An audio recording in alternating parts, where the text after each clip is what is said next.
Guys, તો welcome back to our YouTube channel. તો આજે અમે બનાવી રહ્યા છે વ્લોગ। અમે રાતે લેટ નાઇટ સુધી સ્ટડી કરીએ એનો।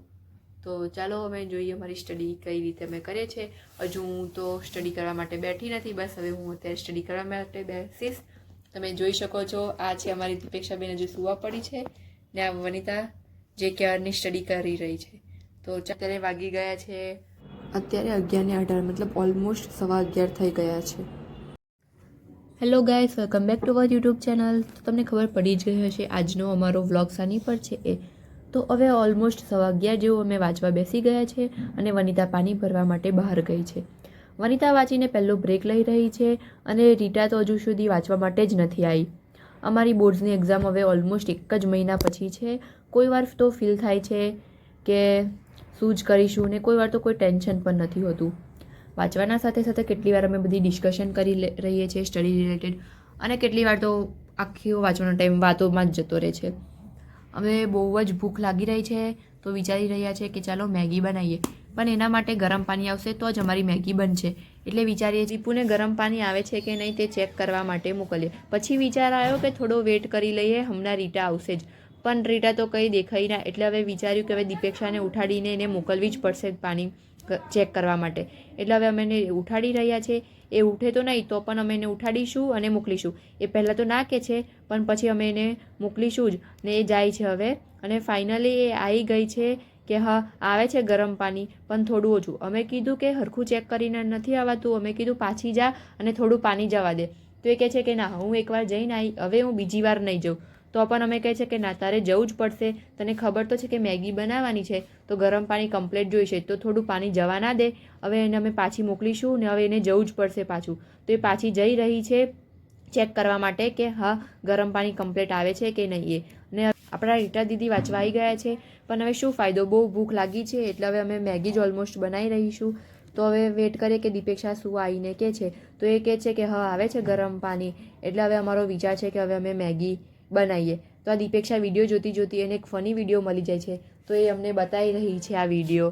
હવે અમે બનાવીએ છીએ મેગી, તો ચાલો અમે તમને શીખવાડીશું કંઈક નવી રીતને જ અમે મેગી બનાવીશું તેનું। ગાઈસ, અમે વાંચવા બેઠા નથી તો 25 મિનિટ થઈ હશે, એમાં પણ અમે થોડું ઘણું 2-3 પેજ જ વાંચ્યા હશે ને એમાં અમને પાછી ભૂખ લાગી ગઈ। તો ચાલો હવે અમે બનાવીએ મેગી, અને અમે કંઈક અલગ રીતે જ મેગી બનાવીશું, તો તમને અમે બતાવી દઈશું કે અમે કઈ રીતે મેગી બનાવીએ છીએ। અમે આવી ગયા છે ગરમ પાણી ભરવા માટે, ને હવે અમે અમારો મેગીનો ડબ્બો આ ગરમ પાણીમાં મૂકી દઈશું જેથી અમારું પાણી ગરમ થઈ જાય। ને આ દીપુ દીદી તો ડોલ સાથે સાથે લઠ્ઠરિયા પણ ખાવા લાગી ગયા છે। હવે અમે જઈશું અમારું બિસલરી પાણી રૂમની બહાર ભરવા માટે। તો અમે આવી ગયા છે ઠંડુ પાણી ભરવા માટે, અને હવે અમે જઈએ છીએ પાણી ભરીને રૂમમાં, ને આ ડબ્બો અમે મૂકી દઈશું એક ડોલમાં, અને એની ઉપરથી અમે ગરમ પાણી નાખી દઈશું જેથી અમારું આ ઠંડુ પાણી છે એ ગરમ થઈ જાય। તો થોડી વાર પછી અમારું પાણી ગરમ થઈ ગયું છે, તો અમે જોઈ શકો છો અમારું પાણી થોડું ગરમ થઈ ગયું છે। હવે અમે આમાં નાખી દઈશું મેગી।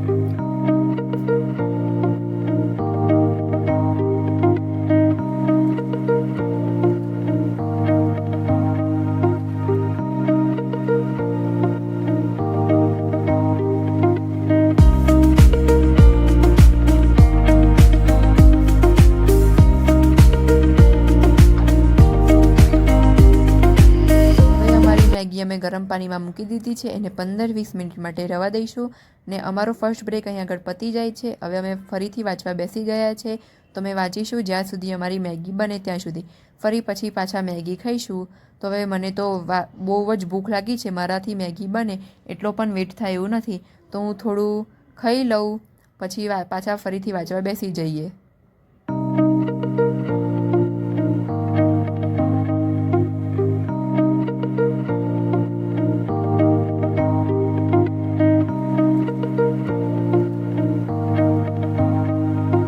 હવે અમે ચેક કરી લઈએ કે અમારી મેગી બની જ ગઈ હશે।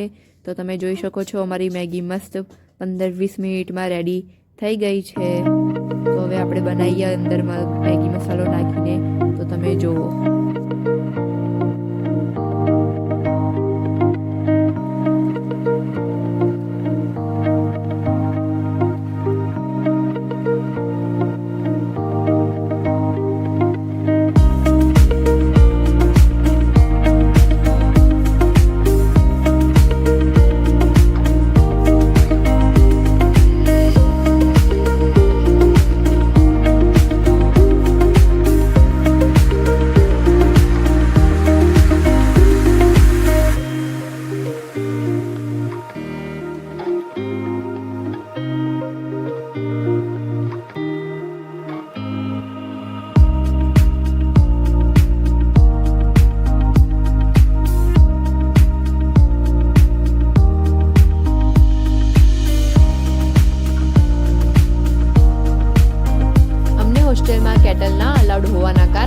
નવી યુનિક રીતેથી મેગી બનાવીએ છીએ.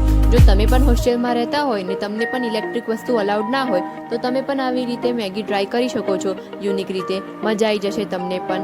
અને જો તમે ચાહો તો તમે ઘરે પણ ટ્રાય કરી શકો છો. આપણને ઘરે તો આપણે બનાવીએ જ છીએ ગેસ પર, તો આ કંઈક યુનિક રીતે, તો જરૂરથી ટ્રાય કરજો તમે લોકો પણ. મજા આવી જશે તમને પણ. હવે ઓલમોસ્ટ 2 વાગ્યા જેવું અમારો બધો મેગીનો કાર્યક્રમ પતી ગયો છે અને હવે અમે બધા ફરીથી વાંચવા બેસી જઈએ છીએ અમારો સેકન્ડ બ્રેક ખતમ કરીને. ઠંડીના બહુ હોવાના કારણે અમે લોકો બ્લેન્કેટ લઈને વાંચવા બેઠા છે અને દીપુબેન તો બાજુની રૂમમાં જઈને વાંચવા બેસી ગયા છે.